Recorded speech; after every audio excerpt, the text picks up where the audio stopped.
মানুষ বা সারা বিশ্ব জগতের যত কিছু আছে সবের কিন্তু কি আছে, পরিবর্তন আছে, কিন্তু আল্লাহর পরিবর্তন নেই।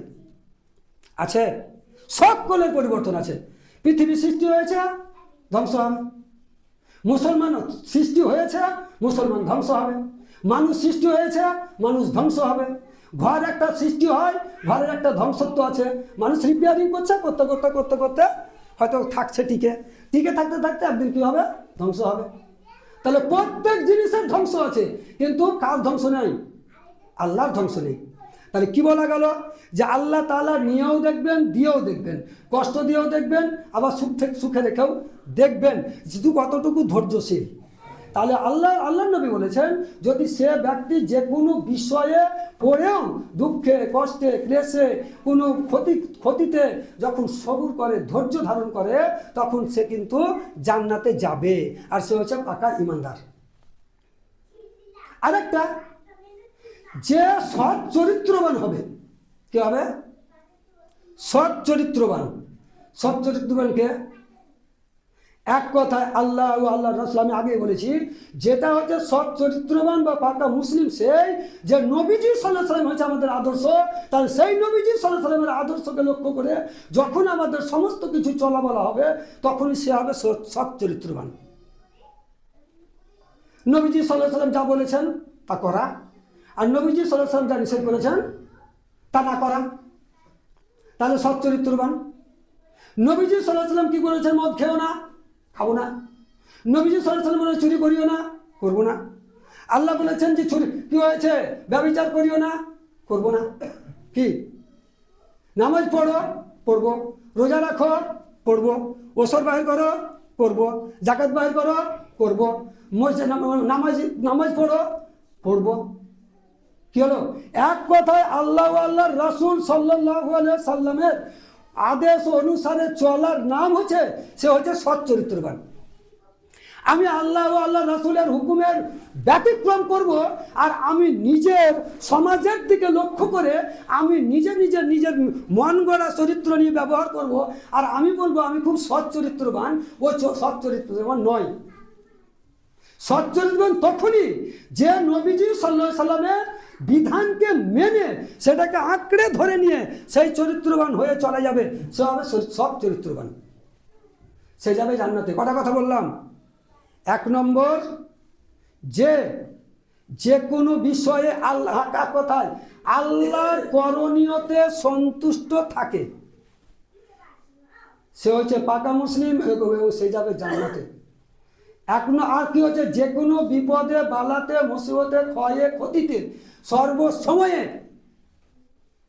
সবুর করে, ধৈর্য ধারণ করে, সে যাবে জান্নাতে।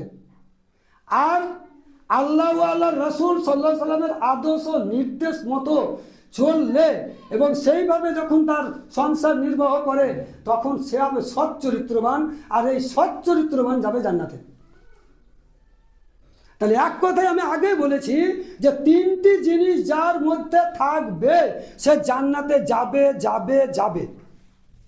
আমি ভাববো, আমি তো আগেই বলেছি যে আমি কাউকে আঙুল দেখিয়ে কাউকে বলতে যাব না, সে দোষ আমারও থাকতে পারে, আপনারও থাকতে পারে, তারও থাকতে পারে, সবাইয়ের থাকতে পারে। আমি আমাকে ওজন করব, আপনি আপনাকে ওজন করবেন, প্রত্যেকে নিজে ওজন করবেন।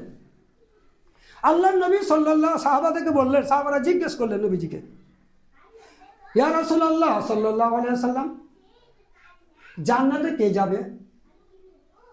নবীজি সাল্লাল্লাহু আলাইহি ওয়াসাল্লাম বললেন, জান্নাতে ওই ব্যক্তিই যাবে, কে?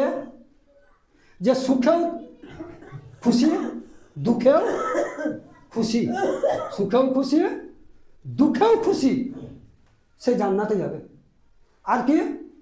যে কি করে সমস্ত বিপদে, বাড়াতে, মুসিবতে সব সবুর করে, ধৈর্য ধারণ করে। ভাববো আমরা, ওজন করবো নিজকে। আমরা কি করছি? নামাজ পড়ার সময় আমরা নামাজ পড়ছি, রোজা রাখার সময় তো আমরা রোজাও রাখছি, আমরা অনেক কিছু আমরা করছি, নিজের হয়তো মুখে আমরা বলছি যে আমরা খুব নামাজি বা পরেশগার ইত্যাদি ইত্যাদি, কিন্তু আমাদের কর্মটার দিকে আমরা কিন্তু আমরা লক্ষ্য করি না যে আমি কি করছি।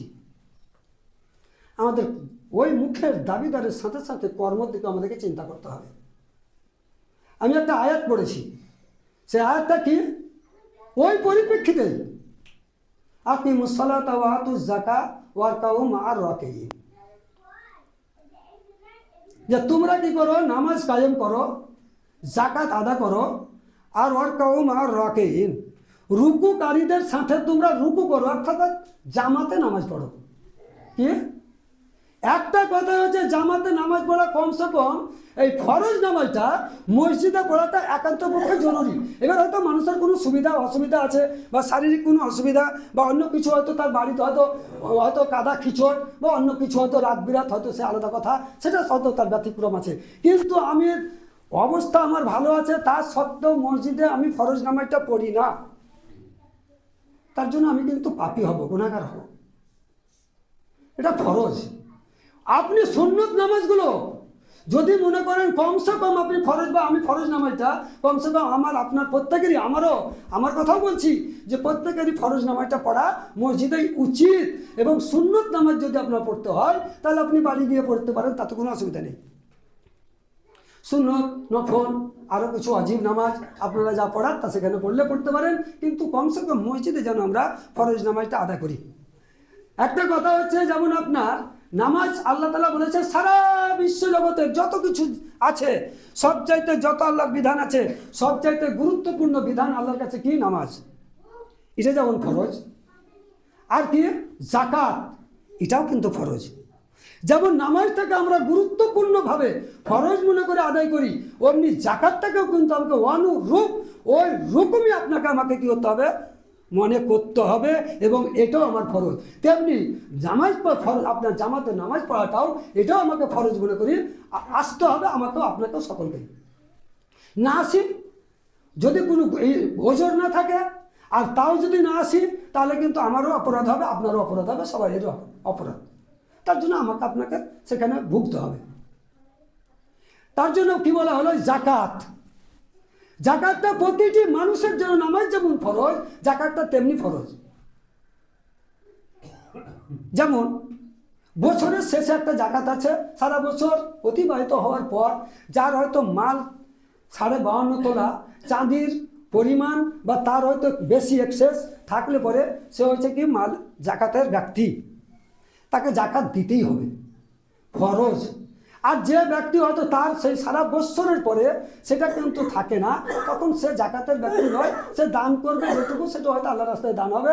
কিন্তু সে ব্যক্তি যদি ওরকম থাকে আর যদি যাকাত আদায় না করে, তার জন্য তাকে কিন্তু আল্লাহ বলেছেন, আল্লাহ নবী কোরআনেও বলেছেন, যদি ওই রকম ব্যক্তি হয় আর টাকা চলে যাচ্ছে বলে যদি যাকাতটাকে আঁকড়িয়ে রাখা হয়, আর আমার মাল চলে যাবে বলে আঁকড়িয়ে রাখা হয়, তাহলে বলেছে সে যে ইহুদি বা নাসারা হয়ে মরবে বা কি হয়ে মরবে সেটা কি করছে আল্লাহ জানে।